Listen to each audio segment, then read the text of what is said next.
വെനീസിലെ ഒരു സാധാരണ വ്യാപാരിയുടെ മകനിൽ നിന്ന് ലോകം കണ്ട ഏറ്റവും വലിയ സാഹസിക യാത്രികനായി മാറിയ ഒരു മനുഷ്യൻ മാർക്കോ പോളോ.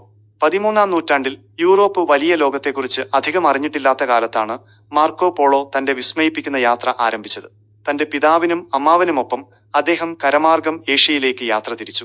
ചരിത്രപ്രസിദ്ധമായ സിൽക്ക് റൂട്ട് വഴിയുള്ള ആ യാത്ര കഠിനമായ പരീക്ഷണങ്ങൾ നിറഞ്ഞതായിരുന്നു. വർഷങ്ങൾ നീണ്ട യാത്രകൾക്കൊടുവിൽ അവർ മംഗോളിയൻ സാമ്രാജ്യത്തിന്റെ അധിപനായ കുബ്ലായ് ഖാന്റെ കൊട്ടാരത്തിലെത്തി.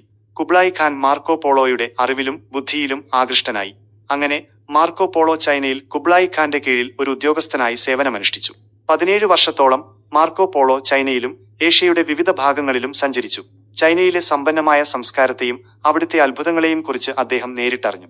ചൈനയിൽ നിന്ന് വെനീസിലേക്ക് മടങ്ങിയ ശേഷം തന്റെ യാത്രകളെക്കുറിച്ച് അദ്ദേഹം ഒരു പുസ്തകമെഴുതി. The travels of Marco Polo. The travels of Marco Polo എന്ന ആ പുസ്തകം യൂറോപ്പിനെ അമ്പരപ്പിച്ചു. യൂറോപ്പുകാർക്ക് അതുവരെ പരിചയമില്ലാത്ത ഏഷ്യൻ രാജ്യങ്ങളെക്കുറിച്ചുള്ള വിവരങ്ങൾ ആ പുസ്തകത്തിലുണ്ടായിരുന്നു. മാർക്കോ പോളോയുടെ വിവരണം പിന്നീട് വന്ന പല സാഹസികർക്കും പര്യവേക്ഷകർക്കും പ്രചോദനമായി. ക്രിസ്റ്റഫർ കൊളംബസ് പോലും മാർക്കോ പോളോയുടെ പുസ്തകത്തിൽ നിന്നാണ് പ്രചോദനം ഉൾക്കൊണ്ടത്.